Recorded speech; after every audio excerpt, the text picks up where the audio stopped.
Sejam todos bem-vindos, sacerdotes e sacerdotisas. É uma grande bênção ter você aqui conosco, minha bênção. Hoje a gente tem um tema muito importante para falar com vocês. É um tema sobre finanças à luz da Bíblia. E meu coração borbulha de alegria porque nós temos dois baita convidados para conversar conosco aqui hoje. Hoje aqui da casa tem eu, o Felipe, e tem aqui o seu parceiro de sempre, o Maquiche. E a gente tem aqui, eu vou apresentar o nosso primeiro convidado, o João. O João, que é formado em contabilidade, tem MBA em finanças e agora está fazendo mestrado também em administração. E trabalha com finanças já desde quando, João? 2004, na verdade, comecei com contabilidade. Aham. E depois fui galgando aí, formação e tal. Sempre lidando com dinheiro. Com números. Eu sou bom em gastar. E a gente tem aqui também o Robert. Sejam muito bem-vindos todos vocês dois. O Robert, ele é engenheiro, é empresário, é palestrante e também escritor. Olha aí esse currículo, hein? Ele escreveu um livro, Produtividade e Estabilidade financeira. E financeira. Então é um livro que já está escrito, está sendo produzido agora e logo a gente vai fazer um tridcast aqui sobre esse livro do Robert aí. Então a gente tem dois super convidados aqui conosco para falar de um tema tão importante para a vida do cristão como é as finanças. A gente acredita, eu acredito, que o ser humano ele é como se fosse uma cebola, sabe? Fedido e faz a gente chorar? Não é isso. Cheio de camadas. Então, a sua vida ela acontece multidimensional. Você tem um aspecto conjugal, você tem um aspecto ministerial, você tem um aspecto, enfim, né, sentimental, e você tem também uma vida financeira. E a sua vida, né, essas áreas, elas sempre vão impactar uma na outra. E eu tenho estudado bastante sobre esse tema, né, da prosperidade financeira e a vida financeira à luz da Bíblia. E você vê que no mundo muitas pessoas são afetadas por conta disso, né, pelo descontrole dessa situação. Hoje a maior taxa de divórcio do Brasil é causada por questões financeiras dentro de casa. Então, assim, é algo muito importante, porque quando você pega o ser humano e você vai lá na pirâmide de Maslow, você tem a base lá como sendo alimentação, proteção, e a forma como a gente tem hoje em dia de garantir essas coisas é através das nossas finanças, né? De ter uma vida financeira bem controlada. E aí eu queria já começar quente com vocês dois aqui e saber qual que é a opinião de vocês. Tem um texto bíblico que eu gosto bastante, que está lá no livro de Mateus, no capítulo 6, no versículo 24, que Jesus Cristo diz assim: ninguém pode servir a dois senhores, porque ou irá odiar um e amar o outro, ou irá se dedicar a um e desprezar ao outro. Vocês não podem servir a Deus e às riquezas. Então eu queria saber da opinião de vocês, como vocês interpretam esse texto aqui que Jesus falou. Legal, Felipe. Para mim é um prazer também estar aqui com vocês, né? É uma novidade para mim participar do podcast, pra né? gente também. Mas eu tô muito também feliz aí, contente pela oportunidade, prazer aí também te conhecer, Robert, né? Mas como tu introduziu aí, Felipe, realmente, o nosso mundo gira em torno de dinheiro, né? A gente precisa do dinheiro, a gente precisa comer, se alimentar, se transportar, né? Tudo é em função do dinheiro, então a gente corre atrás do dinheiro, né? E como tu colocou ali no livro de Mateus, servir a dois senhores, né? Eu complemento esse verso com outro, que está em 1 Timóteo 6,10, né? Mas antes de tudo, será que Cristo se preocupa com as nossas finanças? Eu acho que se preocupa. Né? A gente é cristão, né? E acredita na Bíblia, e muito do que está escrito na Bíblia se relaciona com finanças, né? Eu peguei umas anotações aqui, ó, de cada 7 versos dos primeiros 3 evangelhos tratam de finanças, né? Um de cada 7. Das 38 parábolas de Cristo, 16 trabalha com finanças, né? 15% de tudo que Jesus falou no seu ministério aqui se trata de finanças. Então ele sabe que isso é muito importante para o ser humano. Ele sabe que isso pode causar o bem ou causar o mal. Né? E tem o fato também de que, deixando um pouco do Novo Testamento, talvez, assim, de lado e olhando para uma visão macro da Bíblia, em termos de Bíblia mesmo, 2.350 versículos são relacionados a finanças. 2.350? 2.350. Fala todos eles aí agora. Ó, falar não posso, mas eu sei que tá aqui. E tem o fato também de que, se você for pegar e fazer a divisão por assuntos, e aí assuntos amorosos, fé, salvação, enfim, assuntos. Dinheiro, finanças, ele é o assunto mais abordado na Bíblia. E o que eu acho super interessante, já que a gente está indo nessa... trabalhando um pouquinho dentro dessa... a Bíblia e a finança, é que ela trata, dentro da finança, você ainda consegue fazer algumas subdivisões, né? Porque você tem a Bíblia falando sobre finanças e daí uma subdivisão investimento. Sim. A Bíblia falando sobre finança e o seu relacionamento saudável com o dinheiro. A Bíblia falando sobre finanças e falando sobre você honrar a Deus através das suas finanças. A Bíblia falando sobre finanças e falando dízimo e oferta. A Bíblia falando sobre finanças e falando sobre generosidade, por exemplo. E assim a gente poderia... Inclusive, a gente poderia fazer um podcast sobre cada um desses temas. Né? Então, se você está gostando, se você gostar desse podcast, escreve aí embaixo nos comentários. Eu quero ouvir o que a Bíblia tem para dizer sobre investimento. A gente vai destrinchar aqui.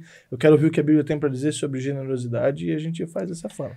Mas sobre o verso de Mateus lá que tu leu, eu complemento com 1 Timóteo 6,10, né, que diz o seguinte: porque o amor ao dinheiro é a raiz de toda espécie de males. Né? E nessa cobiça, alguns se desviam da fé e se transpassaram a si mesmo com muitas dores. Então, assim, o problema é o dinheiro? Não. Né? A gente precisa do dinheiro. A gente tem que correr atrás do dinheiro. A gente necessita. É a moeda de troca hoje. Né? Só que muitos, quanto mais tem, mais quer. Né? Nunca é suficiente. Sempre acha alguma coisa para fazer. E aí acaba, nessa correria do dia a dia, né, desviando o foco. Né? E aí, assim, servindo a dois senhores. Né? Querendo servir a Deus, né, a igreja, tal, a sua comunidade, mas também com uma prioridade excessiva ali na busca do dinheiro. E aí acaba se perdendo. João, eu vou pedir para... Desculpa te cortar aqui. Perdão. Mas se você repetir esse versículo, por favor. Porque o amor ao dinheiro é a raiz de toda espécie de males. E nessa cobiça, alguns se desviaram da fé e se transpassaram a si mesmo com muitas dores. Aí você entra, que nem o João falou, e talvez fazendo assim um aprofundamento, talvez. O problema não é o dinheiro, mas é a palavra que ele falou antes, o amor ao dinheiro. O problema é você dar mais atenção ao dinheiro do que ao nosso Deus. O problema é você realmente querer... Voltando para Mateus, equiparar o dinheiro com Deus. Esse é o problema. Então, o dinheiro não é o problema. É assim a intenção, a abordagem que você dá àquele dinheiro, àquela função, que é o dinheiro, né? Onde está o seu principal foco, né? E assim, eu vejo que quando Deus pede as suas primícias, né, que uns 10%, né, do dízimo que a gente devolve a Deus, né, nós temos que tomar muito cuidado também com os 90% que fica para a gente administrar, porque nós somos simplesmente mordomos de Deus aqui nessa terra. O que a gente faz com esses 90%? Será que a gente tem trazido benefícios somente próprios ou a gente tem ajudado o próximo de alguma forma, né? Exato. E assim, nessa cobiça, né, nessa ânsia de querer ganhar mais, você acaba sacrificando o seu tempo, sua família, né, ou daqui a pouco a sua saúde, e nisso trazendo muitos males, né? Geralmente a primeira que vai pro beleléu é a saúde, né? E daí você geralmente coloca, é um ciclo vicioso, né? Você coloca a sua saúde em risco, e daí eu acho que a primeira que vai pro pau é a saúde mental, porque você se coloca numa posição de que eu preciso ganhar isso a qualquer custo, e eu costumo pensar que no nosso coração tem um trono só. Então alguém vai sentar ali e vai comandar. Ou a sua vontade, os seus desejos, a sua carne, ou o Espírito Santo senta ali, né? Deus senta ali e guia a sua vida. E por muitas vezes a gente deixa o dinheiro sentar ali e ele vai te levar, né, dentro desse ciclo vicioso. E daí você vai dormir pensando nisso, você acorda pensando nisso, e daí depois o seu corpo começa a pagar, porque você começa a levar ele além do limite, que é o que o versículo está falando, né? Alguns se transpassaram nessa busca infinita, aí quem começa a pagar é a sua família, depois o seu ministério. E tem uma questão também, que assim, eu vou fazer um merchan do meu livro, se eu posso. Sim, com certeza. Mas eu falo muito isso no meu livro, pelo menos na questão introdutória dele, que assim, o que é dinheiro? Vocês já pararam para se perguntar o que é dinheiro? Será que o dinheiro realmente... Nós já sabemos, entendemos, que nem o João falou, que é o amor ao dinheiro que é o problema, mas o que é o dinheiro? Como que a nossa sociedade vive com o dinheiro, né? E o dinheiro é muito bom. O dinheiro é muito legal. né? E se a gente for voltar lá na época, nas premissas da nossa humanidade, né? Existia dinheiro? Existia moeda? Não existia moeda, não existia dinheiro como a gente conhece hoje. Como que era feito o comércio naquela época? Como que era feita a evolução da sociedade naquela época? E através do escambo. Ou seja, eu tenho esse livro aqui, que por acaso é a Bíblia, mas imaginemos que ele seja um livro qualquer. Eu tenho esse livro. O Maquixe tem aquela garrafa de água. Maquixe, eu quero essa garrafa de água. O Maquixe fala, tá bom, eu quero 2 livros teus. Era assim que funcionava a sociedade naquela época. Então, o dinheiro, ele não pode ser a razão por qual a gente tenha que ter uma aversão à questão financeira, sabe? A aversão, ela está muito antes disso. A nossa relação com finanças, ela vai muito além do dinheiro, papel, moeda em si, sabe? Só que nós temos, principalmente nós brasileiros, por uma questão de cultura, colonização, nós temos aversão à riqueza. Acho que essa é a palavra correta, riqueza. Porque a riqueza, ela abrange o dinheiro e ela abrange várias outras questões. Hoje no Brasil, falando do nosso país especificamente, é errado você querer ser rico. É quase um pecado capital. E eu me corrijo se eu estiver errado. Sendo que não, é promessa de Deus que nós devemos ter a mulher dessa terra, né? Fala isso em Isaías 2. Se vocês me obedecerem, tereis mulher dessa terra. Mulher dessa terra é só dinheiro? Não. Era uma boa família, é uma boa convivência com Deus, saúde psicológica, espiritual. Então, assim, eu acho que a gente tem que desassociar essa aversão ao dinheiro com o que realmente é a riqueza, sabe? Eu penso assim, pelo menos. E falando nisso, hoje mesmo eu estava conversando com alguns amigos, né? E eles estavam falando sobre pessoas influentes na cidade lá, eu sou de São Francisco, né?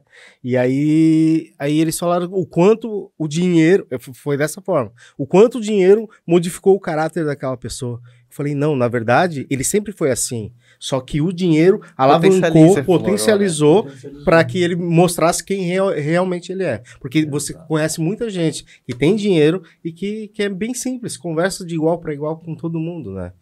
E aí ele parou para pensar. E o cristão, ele precisa ter um bom relacionamento com o dinheiro, um relacionamento saudável, de entender que o dinheiro é o meio pelo qual Deus nos deu para ter o sustento nosso, o sustento daquelas pessoas que nos amam, que estão à nossa volta, da nossa família, é o meio pelo qual a gente tem hoje de abençoar a propagação do evangelho. Isso é muito bonito. E é um negócio, até me arrepiei. Isso é muito bonito. Um negócio que é o seguinte, é o único, toda a Bíblia, você vai ver Deus falando bem assim, ó, eu sou o seu Deus, os meus planos são maiores que os seus, então a minha vontade é boa, perfeita e agradável, meu filho, você segue no meu caminho.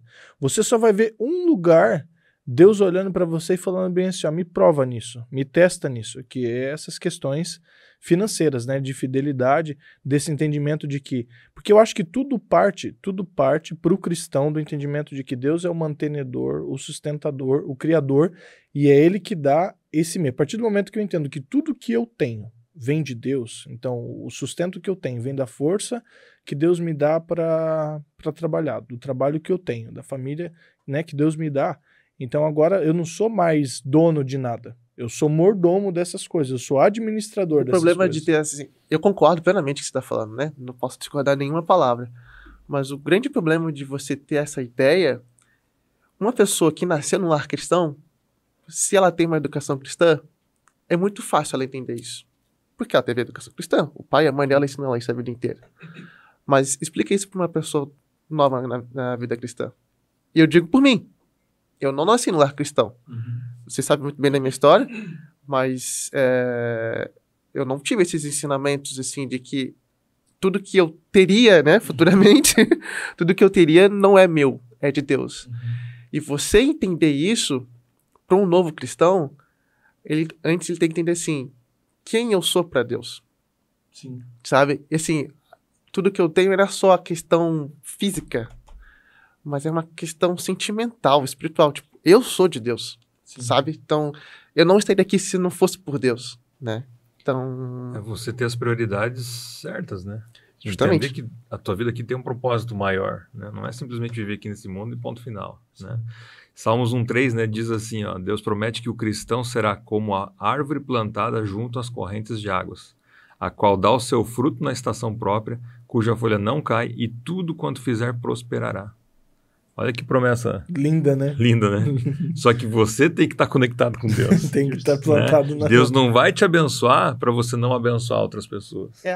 Né? Ele só vai te abençoar para você ser um instrumento na mão dele. Né? Então, as finanças e a Bíblia quase que intrinsecamente ligadas, né? E porque é o nosso dia a dia, é a nossa vida, é o nosso cotidiano, né? Tu falou no início ali, eu tenho uma outra estatística aqui, né? Que quando acaba o dinheiro, o amor também parece que se vai, né? A minha avó falava assim... A fome entra pela porta, o amor sai pela janela. Sabia que... Bom, Falando em fome, gente, ó, o dinheiro permitiu a gente comprar um biscoitinho aqui, uma paçoca. Legal. Vocês fiquem à vontade, tá? Não, muito bom. Mas assim, ó, tem um mês, as meninas sabem aí que estão assistindo, tem um mês especial que é o mês das noivas, né? É maio, né? Maio. Eu anotei aqui para não errar, né? Maio, mês das noivas, mês dos casamentos e tal, né? Mas sabia que tem um mês também das separações? Já ouviram falar disso? Junho? Não sabia disso. Cara, tu quase acertou. Agosto. Fizeram uma pesquisa. Mês do desgosto. Fizeram uma pesquisa nos cartórios de São Paulo com o mês que mais tinha separações. E detectaram que em agosto crescia 20% os divórcios. É sério? Durante o ano. Eu sempre escutei a vida inteira que é o mês do agosto, é o mês do desgosto, é o mês do cachorro louco, é o mês do... E a gente sempre dava... Mas, porque então, mas uma separação é um desgosto ou é uma alegria? Né? Então, mas é porque eu ficava pensando, de onde que as pessoas tiram isso, né? E uma média do primeiro semestre, onde teve 47 mil casamentos, com o segundo semestre, que teve 57 mil divórcios. Então, assim, pesquisou-se, né, perguntou-se para os cartórios qual era o motivo. Não há uma estatística do motivo das separações. Mas o camarada disse aqui, André Guimarães, do Colégio Notarial do Brasil, diz o seguinte: a gente começou a especular e tentar extrair uma explicação das pessoas que se divorciavam. Não conseguimos obter uma resposta direta, mas percebemos... bravo lá no... Percebemos uma recorrência em menção à questão econômica. Então, é fato. Acabou o dinheiro, acabou o amor. Então, o camarada se perde nas dívidas, a família não tem um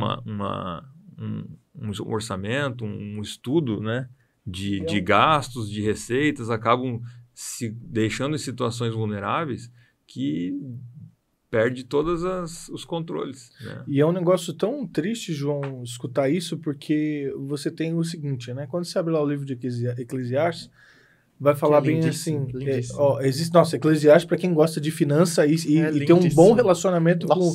Porque, assim, Eclesiastes bom é que ele tem uma... Agora que você falou, eu já vou abrir outro parênteses, mas depois eu prometo que eu volto pro assunto que ele fala bem assim, por que vocês gastam dinheiro com coisa que não é comida, né? Tem que gastar dinheiro com comida. E ele fala isso lá, mas enfim... Tá bem gostoso aqui, hein? Por que vocês gastam dinheiro com coisa que não é pão, né? Então, beleza. Mas lá no livro de Eclesiastes, ele vai falar bem assim, é melhor ser 2 do que 1, porque um cordão de 3 dobras não se rompe tão facilmente. Então, quando você para pensar, 2 pessoas trabalhando tinham muito mais chance de ter sucesso financeiro ou prosperidade financeira em 2 do que 1, porque do ponto de vista da engenharia econômica, os custos fixos já estão pagos. Porque, Foi isso que eu pensei quando eu casei. Eu tava ralado, minha esposa ralada, vamos se juntar e vamos passar junto. Não, porque você imagina o seguinte, eu sou sozinho, sou solteiro, eu tenho que pagar aluguel. Imagina a situação onde eu não vivo com os meus pais, por exemplo. Então eu tenho que pagar meu aluguel. Se tem outra pessoa sozinha que também tem que pagar aluguel, e agora nós 2 juntos, então o custo fixo já caiu pela metade. Quando você começa a colocar alimentação, transporte, essas coisas, fica melhor dividir isso. Eu acho que em 2. Esse é um cenário, assim, talvez mais comum. Mas também tem aquele outro cenário da pessoa confortável. Que talvez ela, por medo de tomar um passo maior na vida dela, que é casar, né? Ela evita.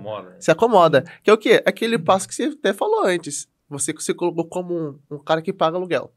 Imaginemos que você não paga aluguel, que você mora com seus pais. Sim. E a sua, então, noiva, namorada, também mora com os pais. Vocês sairiam para casar? Deixando de lado a questão amorosa, assim, puramente financeira. Muitas pessoas falam, pensam que não é viável. Só que, assim, até em termos matemáticos, vale a pena, sim, você sair do conforto do seu pai e da sua mãe, junto com a sua noiva, casarem e se unirem. Tem que entender que o padrão de vida que você tinha antes não é o mesmo. Não se prepara para isso, né? Porque e primeiro assim, quando você vive com o seu pai, na maioria das vezes, você ajuda em casa muito pouco. Enquanto você vai morar sozinho. Então você chega lá, beleza, então aqui no primeiro mês, aí cai lá R$1.200 de aluguel, R$900 de aluguel. Ah, mas a gente que paga isso tudo sozinho? Pô, mas eu pensei que era só as pizzas e não sei o quê. Então acaba desregulando as finanças, né? Os dois não, ou às vezes... O que eu vejo muito, tem muita gente que fala bem assim, a mulher gasta mais, tem gente que fala que o homem gasta mais. Eu não sei. As situações que eu tenho visto pessoalmente na minha vida, geralmente é um combinado de desgraça, os dois gastam mais, entendeu? Tipo assim, nenhum dos dois tem a educação financeira e não estão nem aí com nada. Geralmente é dessa forma, porque até quando um dos dois é preocupado, geralmente você consegue levar aquilo por mais tempo e até desenvolver. Eu falo isso por experiência pessoal. Um dos nossos tradcasts que a gente fez aqui sobre livros foi sobre o segredo da mente milionária. Que daí o autor vai falar aquelas pílulas, né? É muito lindo aquele livro, né? Demais. Aquelas pílulas da mente milionária. E eu vi que o modelo de dinheiro que eu trouxe da minha família foi um modelo muito ruim, que é um modelo de raiva do dinheiro. Então, ou seja, não tinha. Então tinha raiva de não ter dinheiro. Quando ganhava dinheiro, o que fazia? Gastava, porque tinha raiva. Tava tão acostumado a não ter que quando pegava, queria não ter. O mais rápido possível. E aí queimava aquilo lá. E graças a Deus, a minha esposa veio de uma família de empresários. Então ela tinha essa noção muito boa com dinheiro. E isso me ajudou bastante. Então mesmo eu sendo desregrado e descontrolado, o fato dela ter sido ajudou muito. Vocês. Agora, eu tive amigos que não tiveram a mesma sorte que eu. Ele era totalmente descontrolado, casou com a menina que era totalmente descontrolada e hoje tá cada um de novo na casa dos seus pais, entendeu? Eu tenho um ditado que diz o seguinte, ó, você falou quem gasta mais é homem ou mulher. O homem é capaz de gastar por um objeto que ele quer muito R$2, mas é algo que vale 1, mas ele quer muito, ele quer agora, ele pega e paga mais caro.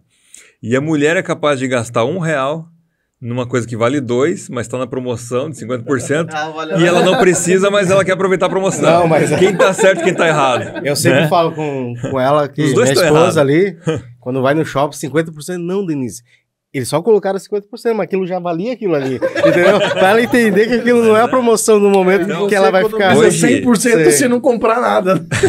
Hoje a gente tá num mundo que é muito consumista. Sim. Né?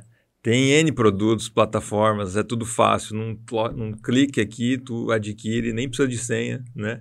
Até me espantei esses dias que um aplicativo aqui fui querer comprar, esperando aprovado. A confirmação ainda, já tinha sido aprovado.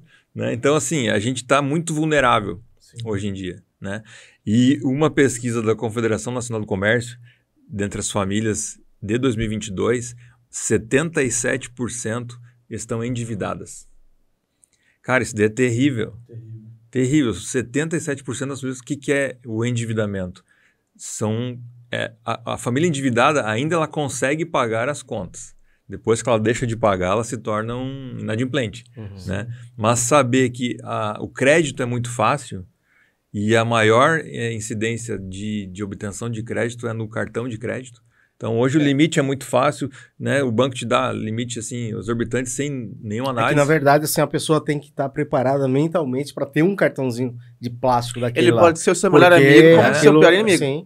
Aquilo então, lá você endivida, faz uma prestação em 10 vezes, você comprometeu 10 meses do teu ano com aquilo ali. Né? Então, assim, a gente acaba gastando algo que vai ganhar, né, e comprometendo o teu orçamento do dia a dia, né? E tem um outro verso da Bíblia que é muito interessante e pesado até, Provérbios 22:7.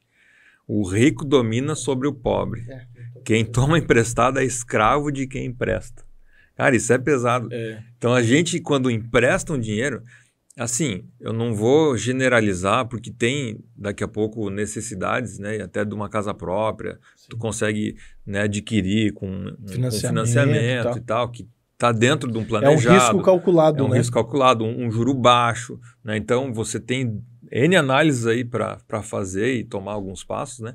Mas simplesmente tomar emprestado porque tem a opção, sem pensar e deliberadamente entrar numa dívida, é se tornar escravo. É você trabalhar, comprometer o teu dia, né, a tua vida para servir alguém. Eu lembro daquela parábola de Jesus que fala, né, que o homem que queria montar uma coluna, construir uma casa, não vai lá, bota na planilha os custos e começa a construir depois que tem certeza, porque se ele não tiver tudo que tem, aquele negócio vai ficar inacabado, vão passar por ali e vão rir da cara dele.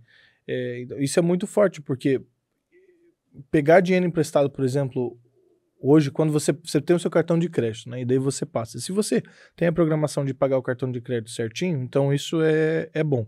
Agora, os juros do cartão de crédito é a pior coisa que existe no mundo.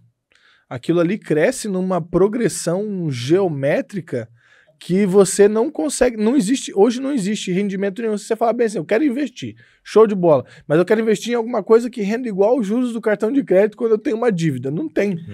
Só o banco é dono desse rendimento. Não tanto existe. Que tem, assim, pegando até um gancho que o João falou, que ele falou sobre essa questão do endividamento. Eu também tinha visto essa estatística, e se você for olhar a estatística da CNC, ela diz quais são os tipos de dívida. Porque é errado você estar endividado? Depende da dívida.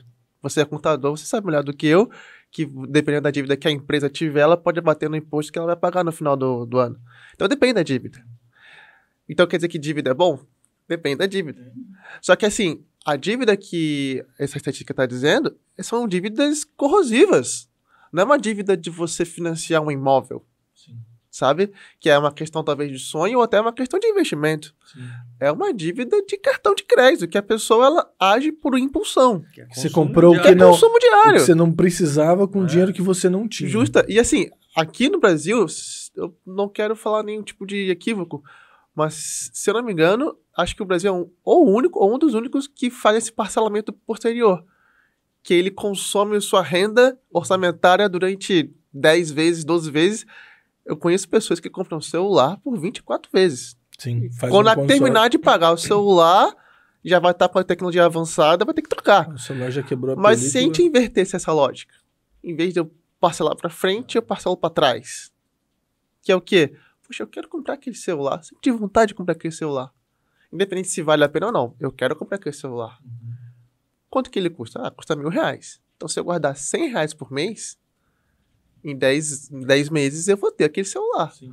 Só que em vez de você ter o celular agora, você vai ter só daqui a 10 meses. É só mudar essa lógica. E faz toda a diferença. Que o cartão ele te faz ter acesso a exatamente. Você falou, né? Coisas antes, né? Então, eu junto por 10 meses e tenho o celular. Não, eu compro o celular agora. Isso é fácil. Não é fácil. Meses. Não é fácil, porque é uma questão. É um planejamento emocional. Né? É emocional. É emocional, sim. Você quer ter aquilo agora. Aí tu entrou numa que eu também anotei aqui, ó. Vocês já viram o teste do marshmallow? É um vídeo bem antigo que trata de uma análise ali com crianças, né?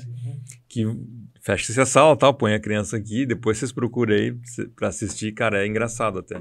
Aí a pessoa dá, ó, você tem um marshmallow aqui, agora, né? Se você aguardar um tempinho ali, ela volta alguns minutos depois. O pai fazendo... já tá. Você vai ganhar mais um.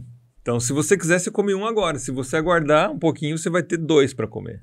Né? E aí fica ali a criança cheirando, se martirizando ali, pegando um pedacinho e tal, né? Tem uns que nem pensa, pega igual, né? Outros não, consegue ali num exercício mental aguardar e comer 2. Aí quando pega os 2, põe uma vez só também. Mas cara, é muito engraçado. Mas tudo isso gira em torno, aí eu falo, né? Qual que é o teu perfil? Né? Você é aquele que vai esperar ou você já vai se atacar e comer logo, só que vai aproveitar menos o negócio. Porque gira tudo em cima da gratificação, autogratificação. Né? É emocional, é sentimental. Eu trabalho, eu mereço, né?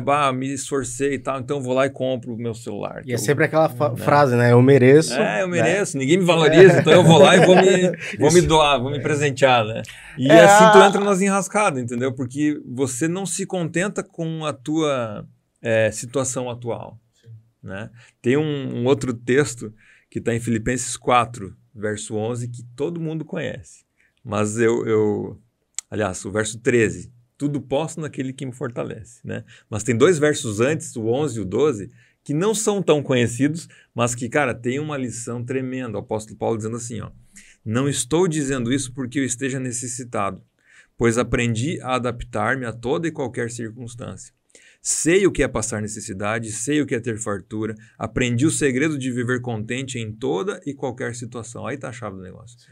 Aprendi a viver, né? O segredo de viver contente em toda e qualquer situação. Seja bem alimentado, seja com fome, tendo muito ou passando necessidade. Aí sim, tudo posso naquele que me fortalece. Então é a gente querer se adaptar e aceitar, né? E saber conduzir as suas finanças, né? E tem uma questão assim também, né, João, que as pessoas precisam entender que a vida ela é feita por ciclos. Ciclos de baixa e ciclos de alta. Então, mesmo aquela pessoa que ela é muito bem organizada, aquela pessoa que ela tem suas finanças totalmente controladas, muito provavelmente vai acontecer alguma coisa que vai abalar um pouco ela. Então, assim, eu gosto de pensar que a gente tem que se preparar para algo que não é palpável para mim, sabe? Então, assim, vocês estavam falando sobre dízimo antes, né? Uma questão tocou nisso que eu fico na minha cabeça, dos 10%, né? Tem um número mágico, dízimo, 10%. Mas quem disse que precisa ser 10? Se você quiser dar 15, eu conheço pessoas, claro, que já estão numa idade bem mais tranquila, mas a pessoa, o dízimo dela é 90% da receita dela. Ele inverteu. Ela dá os 90 inverteu. E fica com 10. Então, assim...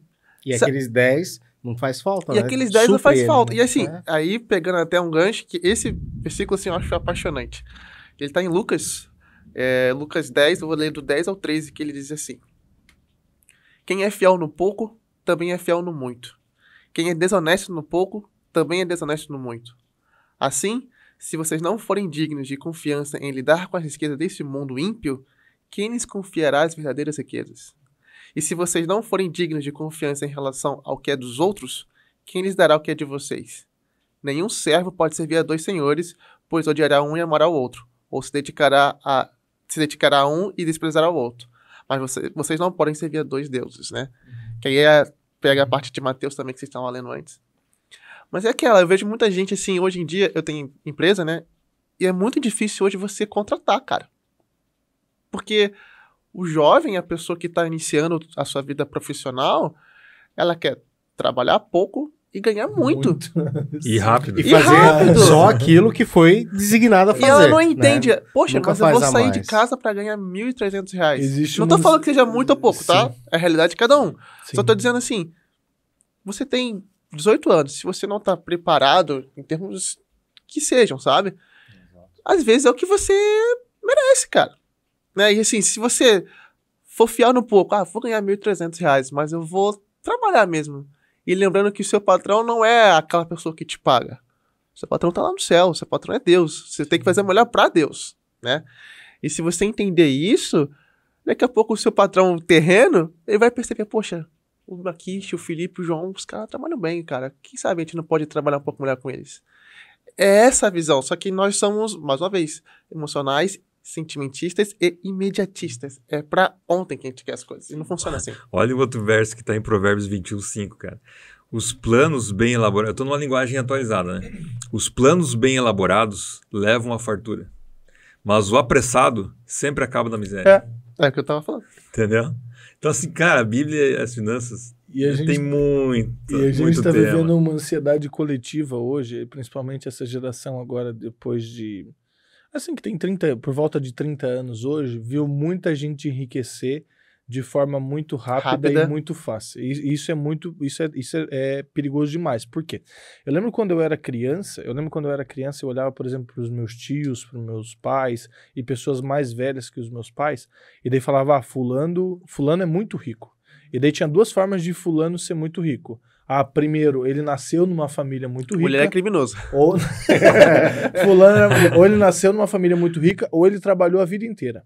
Não, ele é assim porque ele trabalhou 50 anos na mesma empresa, e aí pegou o acerto, e daí com o acerto montou uma vendinha e não sei o que, e agora tem caso, cara. Então eu lembro que a pegada quando eu era pequeno era isso.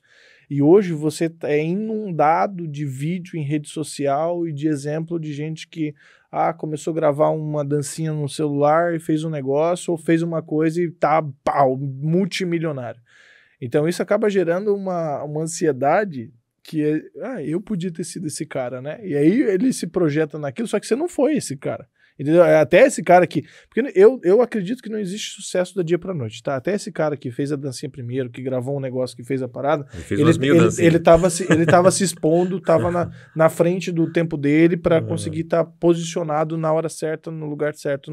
Porque não existe esse negócio de sucesso do dia... Não existe sorte. Do dia pra noite. A verdade é essa. Não existe isso aí. Nós somos cristãos, a gente pode falar isso. Não existe sorte. E aí, o cara, ele olha isso e daí ele fica pensando assim, nossa, mas eu poderia ser esse cara. E aí ele não se prepara para nada.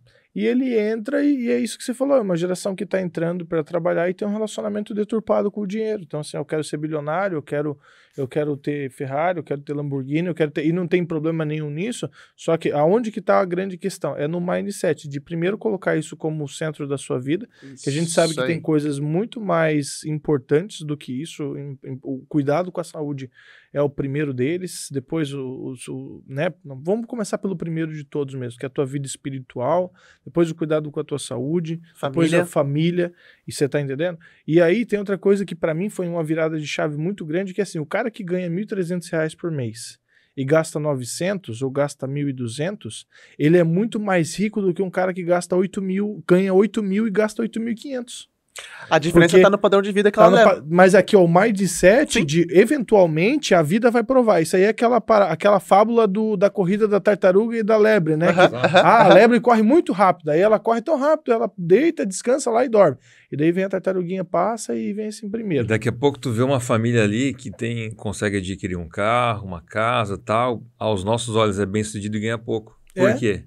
Porque é planejado. E daí fica todo mundo assim, como é que esse cara tá fazendo consegue? Alguma coisa. Sorte, minha vida. Não, é planejamento, é um passo de cada vez, é você ter o controle, é você gastar menos do que ganha, é seguir o que tá na Bíblia, entendeu? Eu conheci, uma porrada de gente nessa região que a gente vive aqui, é uma região muito próspera, muito cheia de emprego, graças a Deus, muita gente que veio pra cá, ganhando, sabe, um salário mínimo e meio, e hoje tem casa, tem carro, e tudo fruto desse trabalho, sabe, assim, de pegar não, eu sei que eu vou passar 5 anos da minha vida, isso é outra coisa também.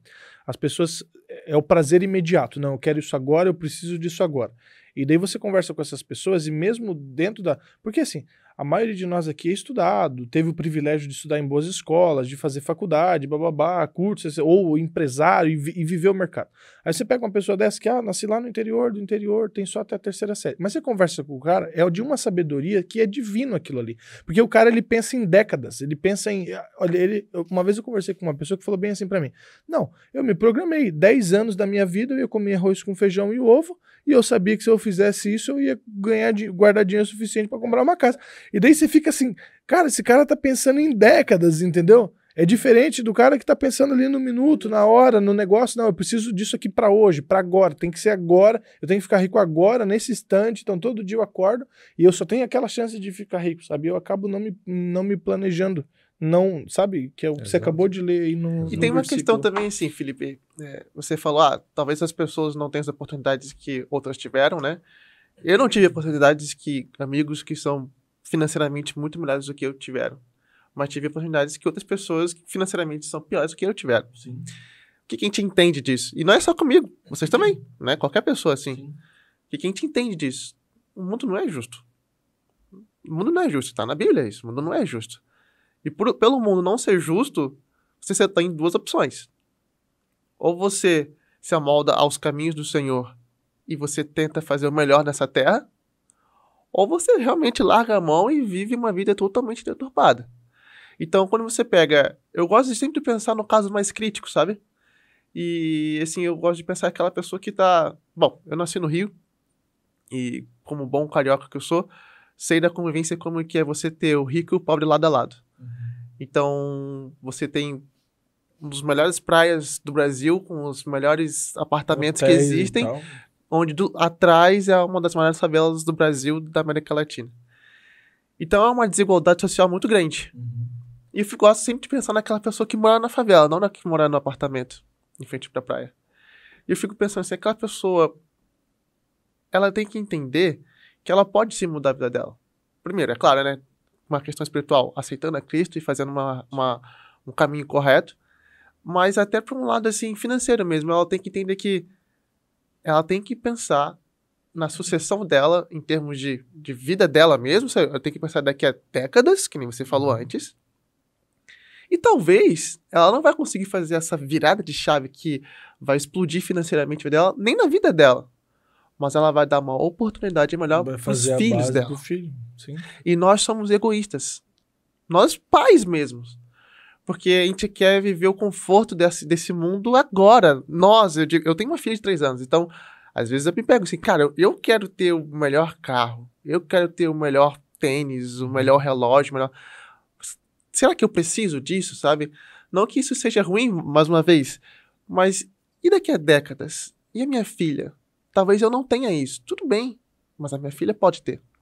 E eu acho que é isso que a perseverança tem que ter. Às vezes os sonhos de Deus não são realizados na sua vida, mas eles começaram a ser plantados na sua vida para ser colhidos na vida da sua filha, do seu filho. E o maior legado que tu pode deixar para teus filhos, né? Eu tenho um de 8 anos e um de 10 meses. Tá tudo dormindo pouco aí, faz 10 meses. A minha acho que tá dormindo daqui a pouco. Mas o maior legado que você pode deixar não é uma herança, né? Não é uma casa, um carro para ela. É a educação, né? Sabe, João? É você poder ensinar e perceber que ele está assimilando, está aprendendo e está crescendo com instrução a mais do que você. Eu não tive educação financeira. Não tive mesmo. O Felipe me conhece há 16 anos e acho que ele percebe que eu não tive educação financeira. Os meus pais, eles nem sabiam lidar com dinheiro. A gente teve deseducação financeira. Nós tivemos né? assim como eu. É uma deseducação 99% financeira. Dos brasileiros foram assim. Sim. Só que eu me vi num momento, principalmente pré-casamento ali, um ano, 2 anos antes. Cara, eu preciso fazer alguma coisa na minha vida. Né? Não quero seguir o mesmo caminho que os meus pais seguiram financeiramente. Eu preciso mudar isso. E fui estudando, fui trilhando um caminho diferente e tal. Hoje, eu tenho uma filha de 3 anos e, graças a Deus, quando ela completou 1 ano, eu falei, eu vou dar um presente pra Alice. Esse presente não vai ser uma boneca, não vai ser um tênis, uma roupa. Essas questões assim, eu deixo mais pra minha esposa. Meu presente pra Alice foi, eu falei assim, Thay, é minha esposa, tira um RG pra Alice. Quando o bebê nasce, já nasce com CPF agora, né? Então, tira um RG, faz o RG dela. E com essa informação do RG e CPF, eu vou abrir uma conta num banco para ela e vou abrir uma conta numa corretora de investimentos para ela. E todos os meses, desde o dia 22 de janeiro de 2021, que é quando ela fez 1 ano, eu sempre deposito um valor fixo pequeno. Não é nada, sabe, exorbitante, até porque nem eu tenho muito para mim, mas é um valor pequeno e todos os meses eu invisto para ela. Todos os meses, sagrado. É mais sagrado para ela do que para mim até. Mas qual que é a ideia? Não é torná-la rica, até porque pelo valor que eu invisto para ela não vai ser rica. Por mais que com o dinheiro que ela tenha guardado hoje, ela tem muito mais do que muita gente aí. Sim. Mas a ideia é, quando ela tiver 18 anos, eu falo assim, filha, papai fez isso para você, e aqui tá o início da sua vida financeira. Só que isso é plantado, primeiro, desde o primeiro ano de vida dela. Quando ela tiver maiorzinha, eu vou começar a explicar o que é o dinheiro, para que serve o dinheiro, o que ele faz com a gente, qual é a atenção que a gente tem que dar pro dinheiro. E assim, sem querer te cortar, mas já cortando, eu escutei até um amigo meu falar assim, Robert, mas e se quando ela fizer 18 anos, você der a senha da corretora para ela pegar todo o dinheiro que ela tiver, que para uma pessoa de 18 anos vai ser um bom dinheiro, e ela gastar tudo. Aí entra no que você estava falando antes. Eu respondi para ele, o problema não é ela gastar tudo. Vai doer? Vai doer no meu coração, até porque sai do meu bolso. Mas o problema é que eu não consegui dar um caráter legal pra ela. Não consegui fazer com que o caráter dela fosse caráter de humildade, de entender o sacrifício que os pais fizeram, de entender que se ela trabalhar, ela vai conquistar. Então o problema não é o dinheiro, é o caráter dela.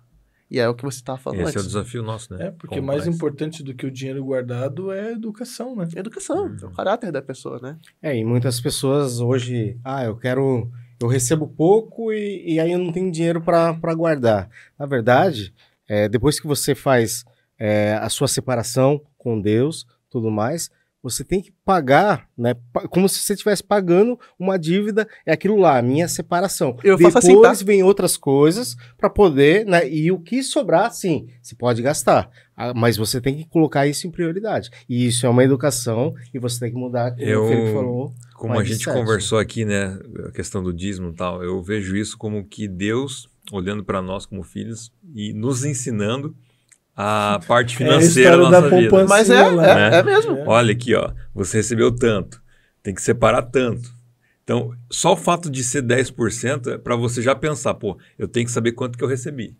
Eu tenho que ter esse controle de quanto que eu recebi. Aí eu vou separar 10%. E daí botou 10% para a conta ficar fácil, né? Já fosse 9,72, já ia passar já. Mas daí, assim, tu começa a perceber e fatiar, né, a pizza para cada situação que é necessário. E Deus, de uma forma muito didática, né, pensou em nós e exige de nós esse 10%, que é uma prova de fidelidade, mas é um outro tema, né, gigantesco também. Mas é uma forma de nós parar para pensar, olha, eu tenho tanto, eu vou separar tanto e tal. E um outro detalhe é o seguinte, por essa ótica empresarial, é você tendo Deus como sócio dos teus negócios. Justamente. Tá? Quem não quer ter um sócio, que é o dono de tudo, né? Quando tá empreendendo alguma coisa, criando alguma coisa, tu procura um sócio, procura alguma coisa, tu quer 2 pensam melhor que um e tal. Sim. Mas Deus é sendo o sócio da tua vida, né? E aí vem a prosperidade, aí vem o discernimento, aí vem... E aí a gente volta naquilo que você estava contando antes dos ciclos, né? E de você ser fiel no pouco, que no muito você também será. Cara, você não vai começar ganhando 10 mil reais por mês, 20, 30 mil por mês. Não vai acontecer isso. Não existe essa possibilidade. Claro, né? Eu tô falando da regra, não tô, né? Sim, não tô tira as exceções de, né? Vai ter um cara lá que estudou, e daí passou no concurso de fiscal federal, contábil, e daí, pô... Não existe isso, sabe? Então, assim, você precisa ser fiel no pouco, né? E acho que uma coisa que eu consegui colocar na minha cabeça, e deveria ser... É uma dica até pra vocês. Não pense em termos, assim... Eu ganho R$1.300, eu tenho que devolver o dízimo de 130. Tira um pouco números, assim, sabe? Coloca mais porcentagens na sua cabeça. Facilita isso. Você tira um peso de você. Quando você estiver ganhando 10 mil, 20 mil, você não vai estar dando R$1.000 de dízimo. Você vai estar dando 10%. Sim. E você tem que viver com os outros 90%. Então... Até pegando mais... Você estava falando de estatísticas no começo, né, João? Eu confesso que eu vi isso há algum tempo atrás. Nem sei se ela tá tão atualizada assim. Mas podem até me cobrar depois se eu tô falando alguma besteira. O Google, ele consegue... Ele fez um algoritmo. E ele consegue, com 95% de acuracidade, definir se um casal vai se separar ou não, de acordo com os gastos que ele tem com o cartão de crédito. Com certeza. É perfil, né? É perfil. Então o problema tá no caráter da pessoa, sabe? É perfil. Ele tocou num ponto tão especial pra gente que é cristão, que é o seguinte: quando você vai no livro de Gênesis, e daí você vê que Deus criou a terra perfeita e colocou Adão e Eva lá, e daí deu dois grandes mandamentos, né? Vocês vão cuidar do jardim, vão zelar do jardim e vão crescer e multiplicar, né? Nesse jardim. E daí eles estão vivendo uma vida maravilhosa lá e eles desobedecem a Deus e pecam. Quando eles pecam e Deus procura eles, e aqui é uma lição importante, né? Deus sempre vai nos procurar primeiro. A Bíblia fala que a gente ama Jesus porque Ele nos amou primeiro. A primeira coisa que acontece naquele casal é a acusação de um pro outro. E daí Deus chega e fala bem assim: Adão, o que você está fazendo escondido? Aí Adão já solta na cara de Deus, né? Porque foi a mulher que tu criou, não sei o quê, bababá. Daí a mulher, não, mas porque foi a serpente, não sei o quê. Eles começam a se acusar um ao outro. E eu já presenciei isso, graças a Deus, nunca na minha vida pessoal, mas eu já presenciei isso, da situação de, tipo assim, chegar no final do mês e aí o casal não tem o dinheiro para pagar as contas. Aí começa, porque naquele dia tu foi não sei na onde e comprou lá a tua melicinha que tu queria. Mas tu aquele dia foi pro futebol e não sei o quê. E daí um começa a apontar os gastos nunca do é dela outro, o problema, né? E nunca é do outro. E, daí, e é muito fácil de prever isso. Eu não preciso nem no algoritmo. Você consegue ver. Se você olhar, você vai conseguir ver por causa dessa questão de comportamento. Porque não tem nada que tira mais a paz de uma pessoa do que você saber que você está devendo dinheiro. Porque você sabe que hoje a grande forma de você ganhar... você tem duas grandes formas de ganhar dinheiro, basicamente, né? Que é você vendendo seu tempo para trocar isso em formato de dinheiro e você pegar esse dinheiro que você ganha e botar esse dinheiro para trabalhar para você. E daí existe 1 milhão de formas de como você fazer até agiotagem, né? Você que é cristão, não, né? Mas assim, existem várias formas de como você pode fazer isso. Então, quando você dorme com a cabeça pensando bem assim, cara, é meu tempo de vida, são horas de vida que eu vou que eu já tô devendo, tipo assim, eu vou trabalhar o mês inteiro e vai chegar no final do mês e eu não vou ter para pagar porque eu sei que eu já estourei a minha cota.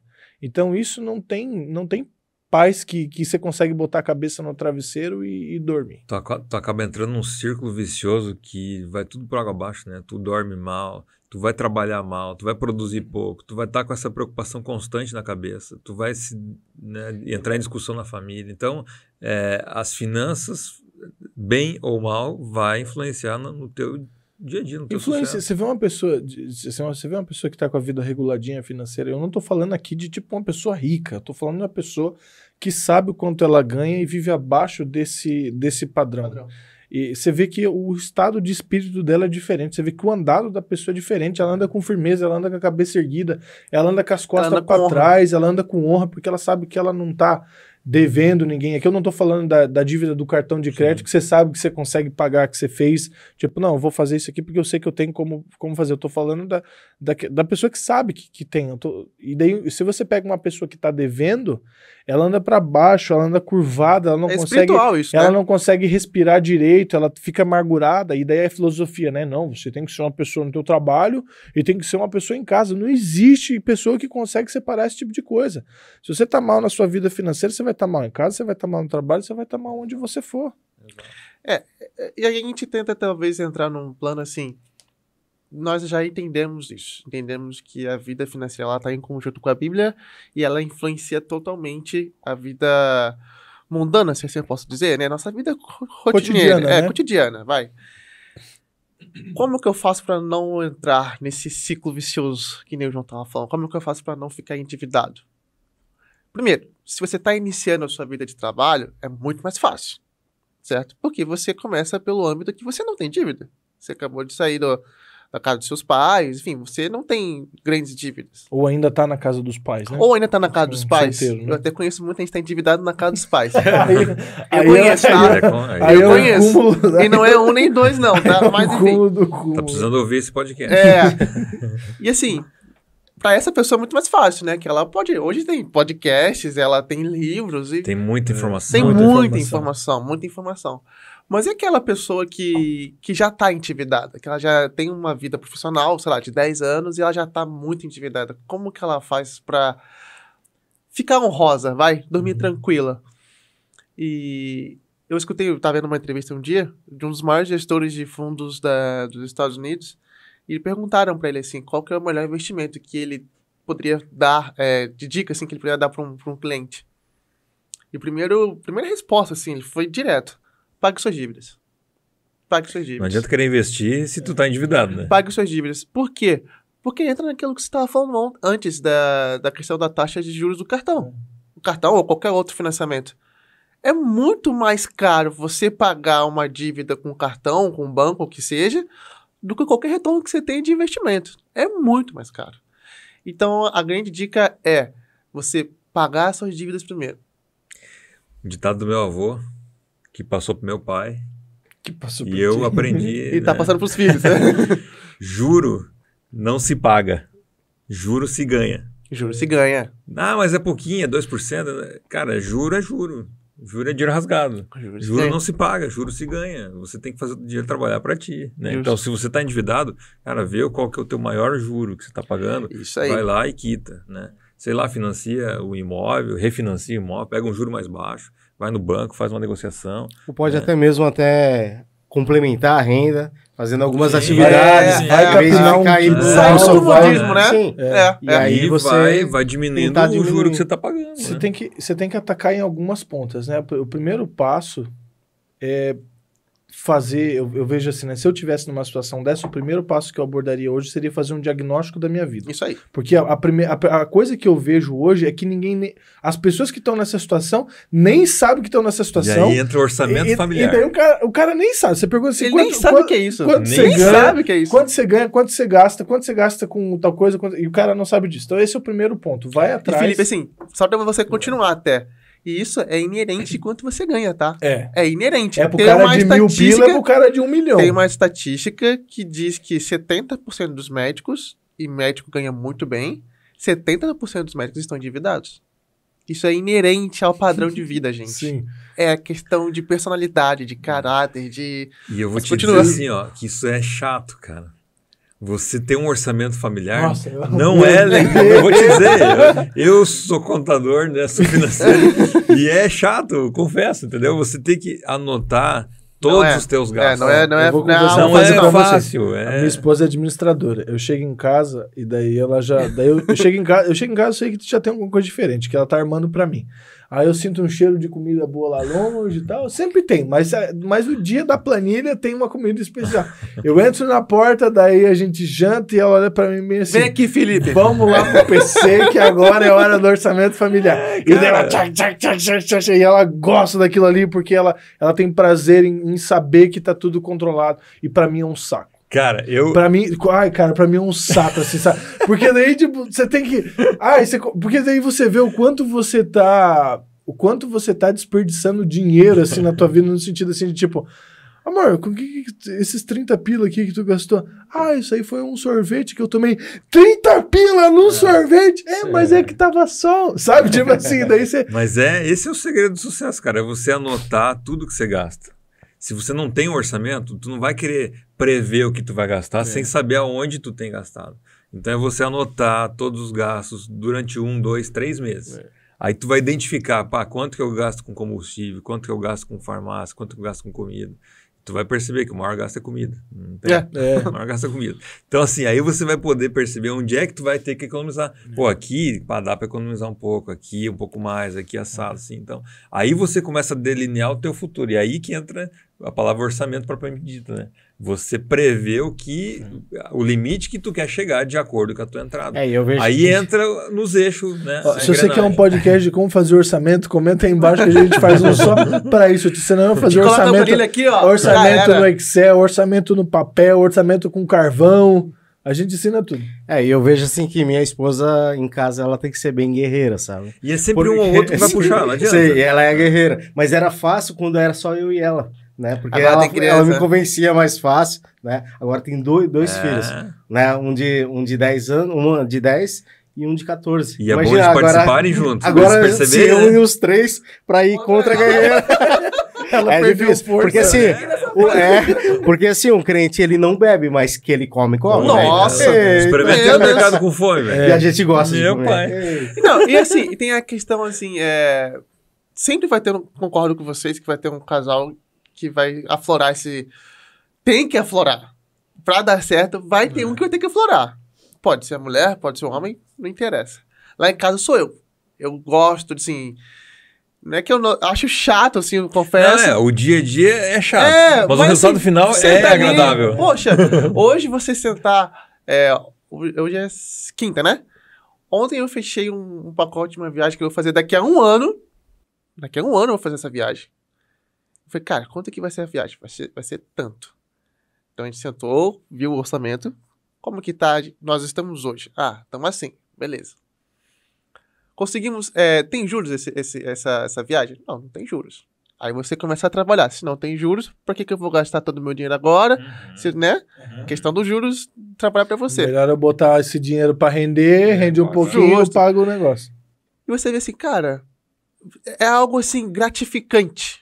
Você saber que mesmo daqui a 1 ano, você vai fazer uma viagem muito legal com a sua família. E tu vai aproveitar muito mais porque vai estar pago. Tá tudo pago. Se tu faz um negócio pra pagar em 10 vezes, tu vai aproveitar mais ou menos. É porque tu sabe que vai ter que pagar. Aí chega lá, a viagem nem é tão boa, daí cai a fatura no cartão, aí tu olha pra aquilo e chora, né? E assim, acho que é isso que as pessoas têm que ter. Se o marido não tá puxando na frente, porque muito tem isso ainda, né? Uma questão machista, talvez, do mundo. Que o homem tem que tomar conta das finanças. Não. Se o marido não tá tomando a frente, você, mulher, tome a frente. Se não é mulher, você, esposo, faça isso. Mas alguém tem que fazer. E aqui agora vem um conselho de ouro. E quando o cônjuge chamar, vai, não gosta, mas vai calado, desgraça. Entendeu? Vai lá, senta e presta atenção no que tá acontecendo e pede para Deus, porque assim, ó, uma coisa que a gente não pode desassociar é o poder transformador de Deus na nossa vida. A gente acredita num Jesus que quando te toca, te arrebenta, te estraçalha e te faz ser nova criatura. E é necessário. Então, para você que, eu sou uma pessoa assim, é o crente Gabriela, né? Eu nasci assim, eu cresci assim, vou morrer assim, nada disso. Tá amarrado isso aí na sua vida. Porque a Bíblia fala, né? Em Deus tá tanto querer como efetuar. Então, se você se ajoelhar e pedir, Deus me transforma, eu não gosto de ser assim, minha esposa, meu esposo, é tão certinho, ou nenhum de nós dois somos, ajuda a gente, eu tenho certeza que Deus vai suscitar essa vontade no coração. Então, o primeiro passo, e a gente conversou aqui, eu tô amando isso, é a questão do diagnóstico. Eu acho que quando você faz o diagnóstico da sua vida, você sabe o quão ruim você tá. O segundo passo é cortar aquilo que é supérfluo. Esses passos foram os passos que eu usei e uso na minha vida. Tipo assim, cortar o que é superficial. E aí colocar, sem medo de ser feliz e com muita justiça, aquilo que é supérfluo não é. Porque às vezes assim, acontece isso comigo, né? Testemunho pessoal. Amor, mas a gente gastou 500 pila no final do mês só com hambúrguer e pizza. Mas a gente merece. Mas eram os nossos amigos. Mas não sei o quê. Não tem isso. Sabe? Por que você não escolhe, então... É foco, é determinação. Não faz assim, não. Quer sair? Não tem problema comer um hambúrguer, comer a pizza, fazer a saída. Mas precisa ser todo dia? Precisa ser todo final de semana? É isso que eu queria falar também, assim... Eu confesso que um dos meus pecados capitais é comida. É o que o Marquinhos falou. O crente, meu Deus do céu. Então, assim, se você falar assim, vamos acabar aqui o podcast, vai todo mundo sair e vamos comer um sushi. Eu vou, nem... Meu Deus do céu! Sabe? Se amanhã você me convidar de novo aqui, a gente vai falar sobre qualquer outra coisa. Agora a gente vai comer uma picanha. Eu vou também, sabe? Mas, e a minha esposa, mesmo ela não sendo das finanças, nisso ela me controla. E aí você pensa assim, ela fala assim, você quer comer as coisas gostosas, você quer comer coisa diferente, que todo mundo quer, final de semana. Segunda a sexta, o famoso arroz, feijão, carninha, um ovo. Ixi, quantas vezes comi ovo? E há um ditado também que diz que pequenos vazamentos é que fazem grandes navios afundarem. É verdade. Né? Então é nos pequenos gastos, é nos detalhes ali que vai se somando, e aí no final tu vê a conta que vai ser alta. Né? Porque a gente não dá bola, né? Não dá bola. Então o segredo é anotar tudo, né? E outra dica é, não pode ter segredo dentro do casal, tá? Isso aí eu acho que deve ser o primeiro. Essa é importante, porque às vezes o camarada quer ocultar alguma coisa, a esposa, e aí não fecha a conta, né? Então você não pode ter segredo. Eu posso até... O casal é uma carne só. Né? E aí pegando até essa última frase que você falou. Casal é uma carne só. Eu conheço alguns casais que eles casam e eles têm a sua renda totalmente separada. Confesso que eu não sei como vocês fazem na casa de vocês, mas já adianta. Conta conjunta. Eu acho isso totalmente errado. E eu acho que, sim, que a Bíblia é o meu suporte pra isso. Você não tá saindo da casa, você pode sua mãe pra se tornar uma carne só? É uma carne só. Não é só na hora dos beijinhos, não é só na hora de você fazer uma viagem, é na hora do bolso também, é uma carne só. Não tem quem ganhe mais, quem ganhe menos. É o casal que ganha X reais. Sim. Então, os mesmos objetivos, né? São os mesmos objetivos. Então, acho que assim, quando você falou de comunicação e verdade, primeiro tem que botar isso. Tudo é dos dois, né? E aí sim, entra o que você vai, imagino, falar agora, né? Porque senão vai puxar para um lado, o cara não vai saber, a esposa vai saber, e aí não fecha a conta e você vai estar sempre correndo atrás do vento, parece. Né? Assim, a filosofia, eu já escutei muito sobre isso, né? Mas é importante ter a continha separada, porque daí a mulher quer fazer as coisinhas dela, pintar a unha e o cabelo, mas, cara, se isso é um negócio que agrada, bota dentro do orçamento familiar. Eu faço isso. Bota dentro do orçamento familiar. Tipo, eu falo assim, o que você gosta de fazer, geralmente? Mulher, né? Pintar unha, às vezes quer fazer um cabelo, às vezes quer comprar uma roupa diferente, sei lá. Então tá, então a gente designou um valor X lá, todos os meses eu pego, faço o Pix pra conta dela e não me interessa o que ela vai gastar. E se tu não investir nisso, tu vai perder a mulher. Justo. E ela já sabe que ela tem aquele... então quer dizer que você tá dominando sobre ela. Não tô dominando sobre ela, até porque... Hoje eu posso falar que ela ganha mais do que eu. Não tô dominando sobre Graças a Deus. Só tô dizendo que precisa ter uma organização, um planejamento, e esse planejamento supre o quê? que ela tem aquele dinheirinho para essas continhas e ela tá ok com isso. E acho que é isso que o João tá falando. Tem que ter conversa. Porque geralmente as pessoas que eu tive essa conversa já de dentro, fora da igreja, dessa questão de que é uma cesta só, então os dois ganham, os dois juntam aquilo e cresce junto, eu já tomei muito invertida disso, de falar, não, você tá viajando, não é assim, cada um tem que ter o seu, e daí divide os custos fixos lá, aquela história toda e não sei o quê, bababá. Porque você não sabe o dia de amanhã. Eu falar, cara, mas peraí, dá um pause aí nessa conversa, você casou pra separar? Como assim não sabe o dia de amanhã? Então assim, cara, não existe isso, entendeu? Puxando para o outro lado, né, Lucas 12:15 diz o seguinte, ó, acautelai-vos e guardai-vos da avareza. Porque a vida de qualquer um não consiste na abundância do que possui. Então, tu tem que ter um orçamento equilibrado, tu tem que contemplar todas as necessidades e tu não pode ser mesquinho também e querer sacrificar coisas que são... E partindo até para um lado daqueles passo a passo que a gente está conversando aqui, que é o quê? Você definir como que você tá, fazer o seu diagnóstico, definir como que tá... onde que você gasta mais, onde você gasta menos, e aí partindo para talvez um terceiro passo, que é assim, qual é a minha maior dívida? A sua maior dívida é, sei lá, um cartão de crédito. Quanto que ela me cobra? X%, 9% de juros ao mês. Ah, mas a conta do meu carro me cobra 5% ao mês. Tô falando números totalmente aleatórios aqui, tá, gente? Então quer dizer o quê? Que a primeira luta que você tem que batalhar é a do cartão de crédito. Porque é aquela que tá te matando todos os dias. E se tu não conseguir controlar, rasga o cartão. E se não conseguir controlar, rasga o cartão. Só que assim, não quer dizer que você tem que ser um mesquinho, um avarento, como você... É Lucas, né? Lucas 12:15. Não é que você tem que ser um avarento. Poxa, você conseguiu a batalha de vencer do cartão de crédito, mesmo tendo a dívida do carro? Pô, leva a esposa pra passear. As vitórias, elas são nos pequenos passos. Veste bem a esposa. Veste bem a esposa, sabe? Vai lá no jantar. Claro, não vai fazer isso toda hora. Aí depois você volta controle, controla no carro. Vai na batalha do carro. Cara, em Gênesis capítulo 11 traz a história da Torre de Babel. Essa história é muito... E nós todos somos empreendedores, não num negócio próprio talvez, eu sou assalariado, mas a gente tem um empreendimento que é o nosso matrimônio, nossa família, né? E em qualquer circunstância da vida, em qualquer âmbito, né, seja no comercial, no pessoal, no familiar, cara, tem uma frase que diz, sem Deus, qualquer projeto não prospera. É uma lição da Torre de Babel, né? Eles queriam fazer um empreendimento alto lá, alcançar o céu, mas não tinham colocado Deus como sócio do negócio deles, né? E aí vocês sabem da história. Então, sem Deus, qualquer projeto não prospera. Se você não tiver Deus em primeiro lugar, se você não estiver colocando a prioridade certa no lugar certo, tu vai se esforçar, tu vai fazer o máximo que puder, mas não vai dar certo. Sabe, João, foi um dia muito emocionante pra mim, e então por isso que eu acho que eu lembro, mas o dia do meu casamento, o Felipe tava até, foi meu padrinho de casamento, ele ia ler, e aí meu pastor fez o meu casamento e tal. Nós estávamos saindo, a saída dos noivos. Eu nem sei se ele viu isso em algum lugar, se ele falou isso para mais pessoas. Eu sei que aquilo me marcou. Ele falou assim, Robert, Thaline. Aí nós viramos, ele falou assim, pense que o casamento de vocês é como se fosse um triângulo. Então na base tem a Thaline, na outra base tem o Robert. Isso aqui na base de cima tem Cristo Jesus. Quanto mais o Robert procurar a Cristo e a Thaline procurarem a Cristo, mais perto eu e ela vamos estar juntos.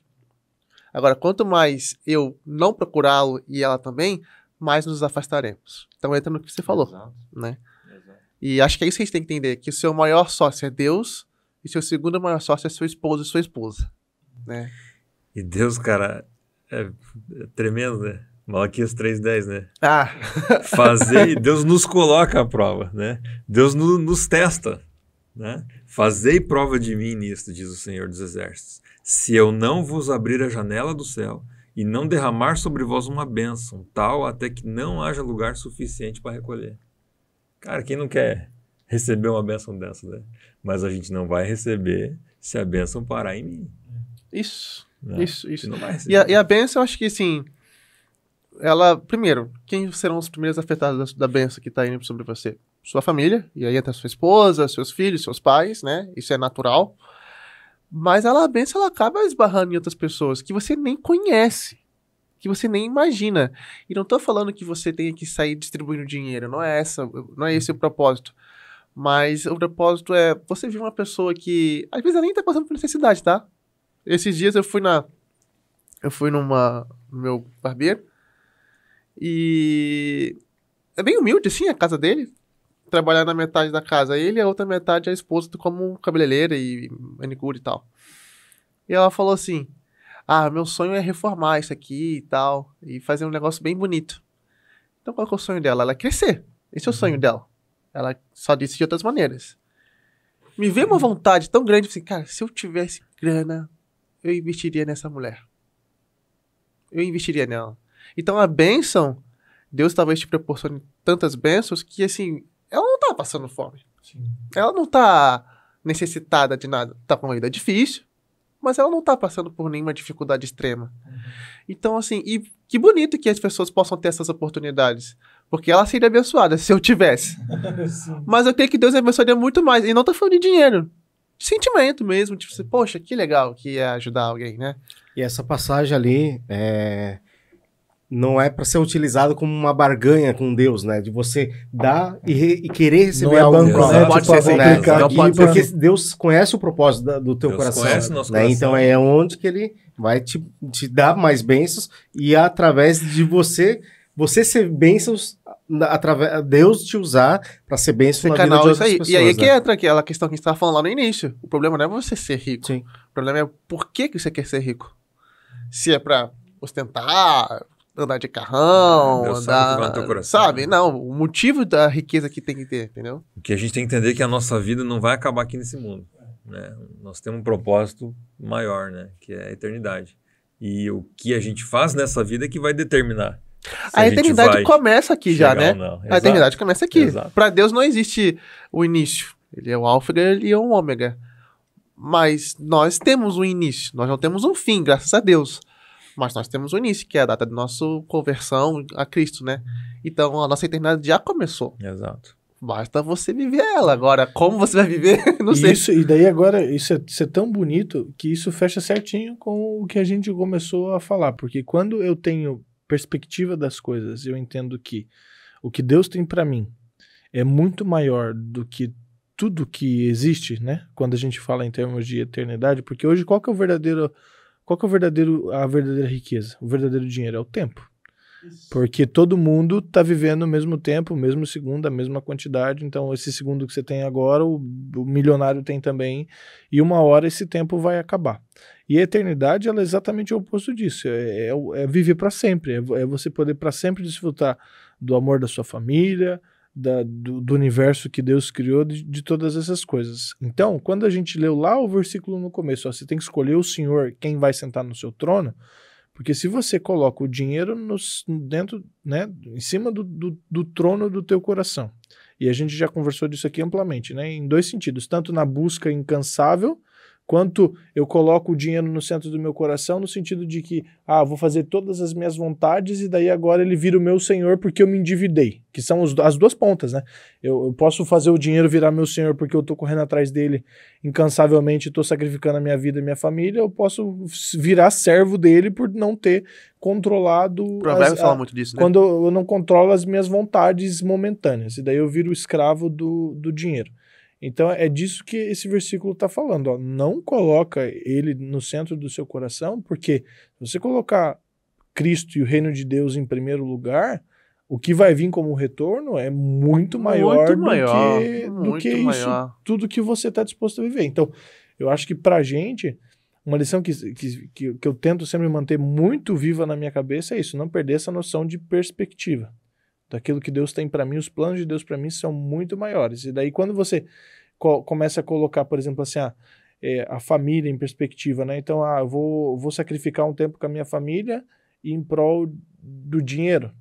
Depende, quer dizer, se a gente está em busca de pagar uma dívida, uma coisa que é um propósito da gente se regularizar, então aquele momento, na verdade, não está sendo sacrificado, ele está sendo investido. Você falou um negócio muito importante agora, que a gente sempre também quer sempre endeusar a família, e acho que não tem nenhum problema quanto a isso, mas a grande questão é o seguinte, é tudo uma questão de ponto de vista e de momento, de equilíbrio, contexto, sim, sabe?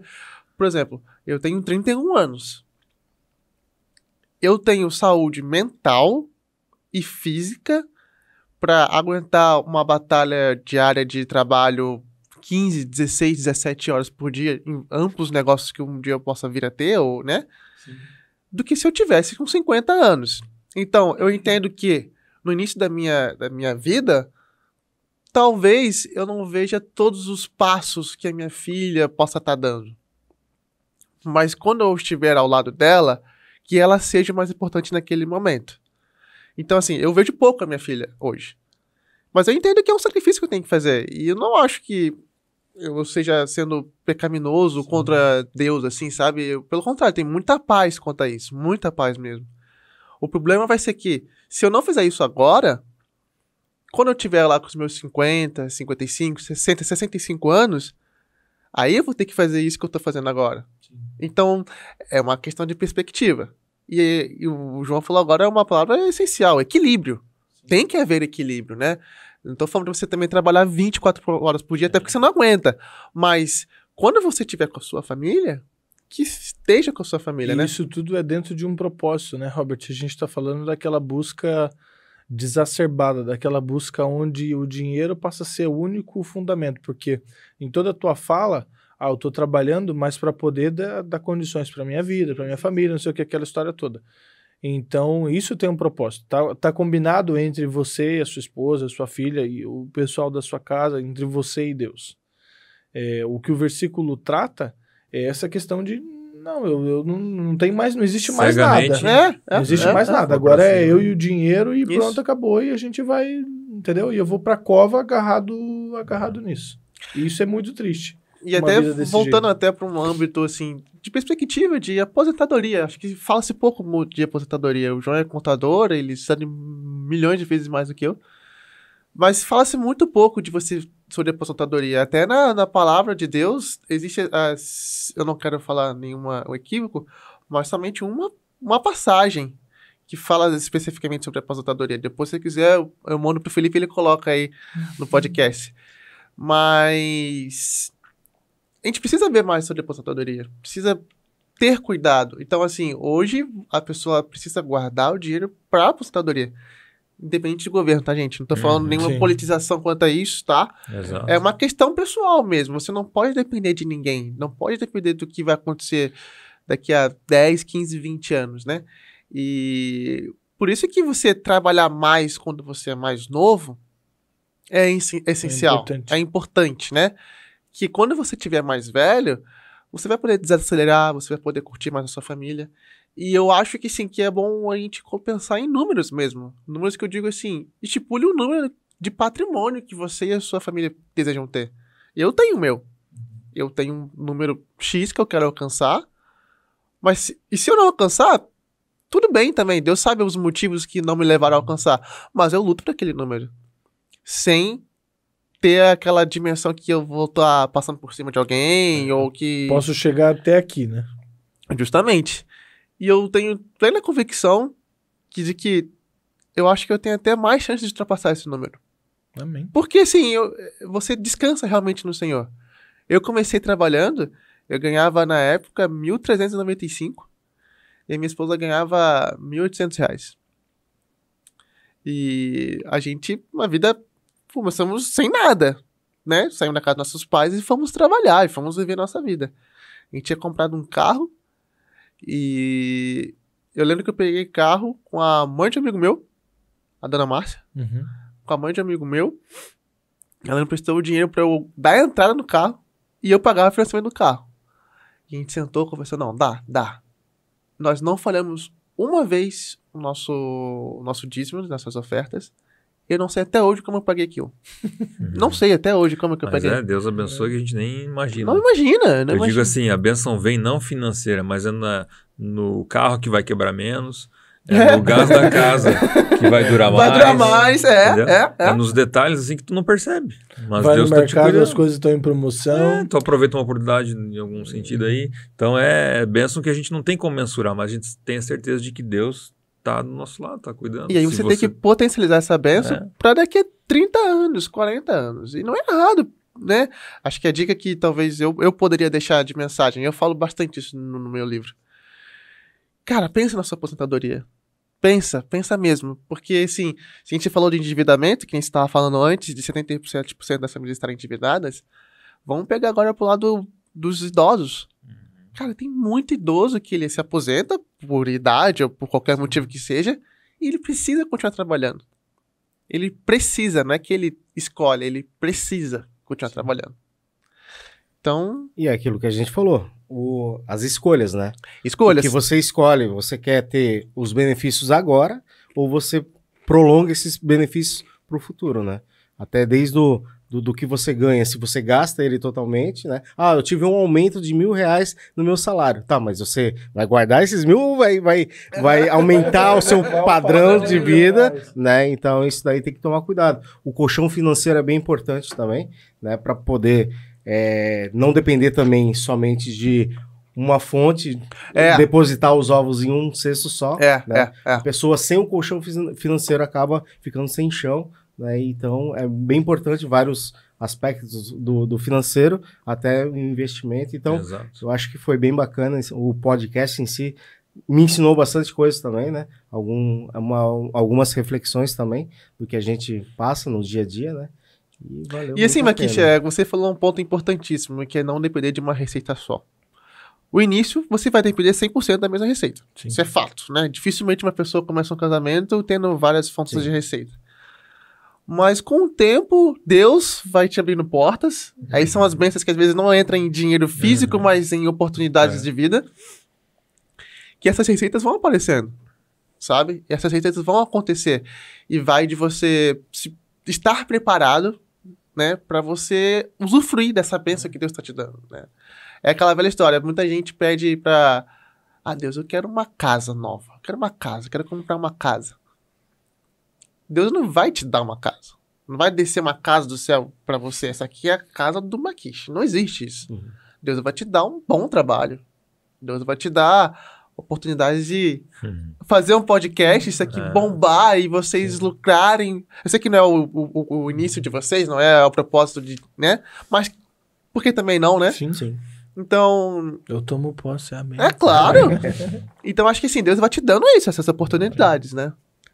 Então, isso que a gente está falando, para a gente ir se encaminhando para o final, é exatamente o quarto ponto daquela lista que a gente está traçando aqui, que é você corta os gastos excessivos e, ao mesmo tempo, também procura aumentar a sua renda de alguma forma, ou com um trabalho extra. Então eu trabalho num horário normal, num trabalho, eu vou fazer um Uber, vou capinar um quintal no final de semana, vou ajudar um fulano, Beltrano, então aumenta a minha renda, que daí eu consigo trabalhar em duas frentes. E não só trabalhar no aumento da renda, no sentido de eu vender o meu tempo, que essa é a forma que o brasileiro mais conhece de ganhar renda, que é eu vender o meu tempo. Então, eu trabalho numa empresa normal, e daí de noite o que eu vou fazer? Vou vender o meu tempo para ganhar mais dinheiro. Não tem nada de errado nisso, isso geralmente é uma coisa que está à tua disposição para começar. Mas a partir do momento que você conseguiu, porque a pessoa que está em dívida, ela está assim, né? O orçamento dela está aqui, e os gastos dela estão aqui. A partir do momento que você consegue jogar a sua renda, né, o que você tem, e os seus gastos para baixo, então agora tem um gap. O segredo do sucesso é o que você vai fazer com esse gap. Então você pode, antes eu comprava uma calça jeans de R$100, agora eu vou comprar uma calça jeans de 300, porque o meu gap permite. Será que isso é o melhor investimento que realmente eu poderia fazer?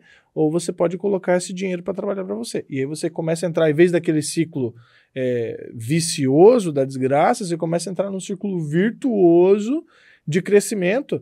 E aí tem o princípio de Mateus, que eu acho que é o princípio mais lindo que existe, né? Que é assim, aquele que tem será dado, e o que não tem, até o que tem vai ser tirado. Ou seja, isso é uma lei natural, e a gente observa isso o tempo todo, que é aquela velha história lá, tinha um grupo de música antigamente que cantava, né? O rico cada vez fica mais rico e o pobre cada vez fica mais pobre, né? Bom, não tinha um negócio assim. E isso, cara, isso é bíblico. Porque é exatamente isso. Você vê o cara que é pobre ficando cada vez mais pobre, o cara que é rico ficando cada vez mais rico. Porque ele é um tirano. Não é porque... A culpa é do outro, não é minha. Entendeu? É por causa disso, é porque a pessoa que tem dinheiro e usa esse gap, e aqui a gente tá falando de gap, e a concepção do Robert é linda nesse sentido de, cara, pensa em porcentagem, não pensa em valor. Esse gap hoje meu é R$50, não interessa. Hoje é 50, amanhã vai ser 5 mil, daqui a 10 anos vai ser 50 mil, daqui a 30 anos vai ser 500 mil. Então pensa nisso, que o importante é você criar um gap positivo para que você comece a trabalhar com isso.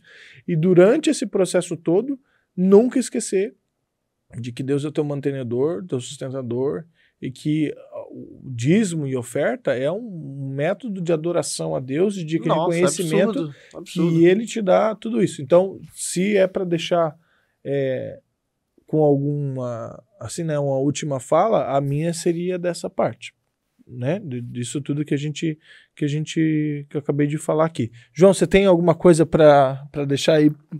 Cara, olhando tudo que a gente conversou aqui, né, o assunto é muito amplo e vasto e tem tema para virar a noite aqui para fazer a gente mais 3 podcasts. Eu acho que isso vai virar uma série, hein? A gente vai tomar cuidado porque uma coisa vai engatando a outra. E a gente vamos tirar muito tema aí. Mas assim, a Bíblia, eu vou deixar assim como um resumo, né? A Bíblia é o nosso manual de vida, né? É o manual de instrução do ser humano, né? Então, quando você compra equipamento, tem sempre um manual de instrução, né? Como operar, o que fazer quando estragar e tal, né? Um diagnóstico.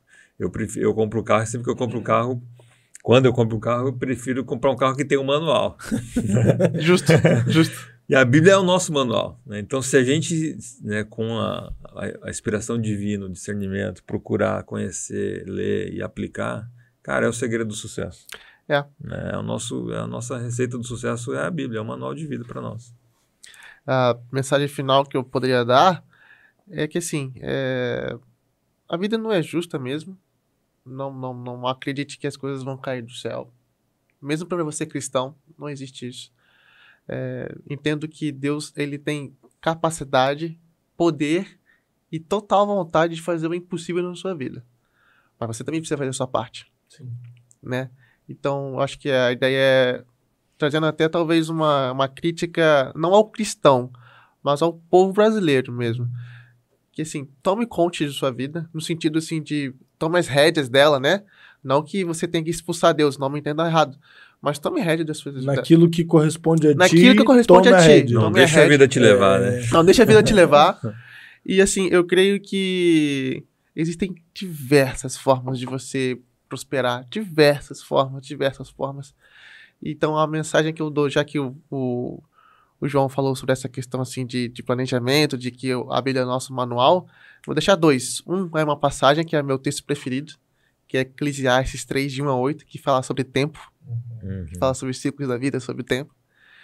E a outra é invista. Invista o quanto antes. O quanto antes. Independente do valor.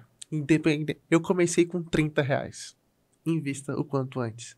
Existem pessoas que possam te ajudar. Tô aqui, se você quiser. Mas invista o quanto antes. Faça você a sua vida. Não viva a vida dos outros. É isso mesmo. O Robert, até fazer um jabazinho aqui, como a gente falou no começo, o Robert ele é consultor financeiro. Então hoje uma parte, e eu acho isso muito bonito, porque é quase que um ministério. É claro que ele é pago por isso, né? É mérito dele, fruto do trabalho dele. Mas eu comecei pensando, essa ideia veio muito pra mim, pra abençoar a vida das pessoas mesmo. Sim, porque e tem muita gente que, porque assim, você gasta tanto dinheiro com coisa que denigre a sua vida, que não te leva a lugar nenhum, que eu acho que o dinheiro gasto em um conhecimento prático adquirido através de duras pedras, né? De duras penas, é muito valioso. Então, procurem o Robert aí, o arroba dele passou aí durante o podcast inteiro. Se está atrás de consultoria financeira, é um cara, eu recomendo, assina embaixo. É isso aí. Sigam a nossa página, né? O Filipinho que sempre fala, né? Porque assim, eu não sou o cara da rede social, tá? Então a gente sempre tem um rapaz que fez falta hoje aqui, a gente está sentindo saudade dele, ele está viajando agora, mas curtam o vídeo, né? Compartilhe esse vídeo com alguém que você acha que é importante, manda esse vídeo para quem você gosta e para quem você não gosta, manda também, porque a Bíblia fala que você tem que abençoar aqueles que te amaldiçoam. Tem que oferecer outro, né? Eu tenho certeza que esse vídeo vai ser uma bênção na vida de todo mundo que escutar. Ele pode ser o começo de uma série, se assim vocês, dependendo do feedback aí que tiver. A gente é muito empolgado com essa questão de dinheiro. E é isso aí. Um grande abraço para vocês e um beijo grande. Valeu.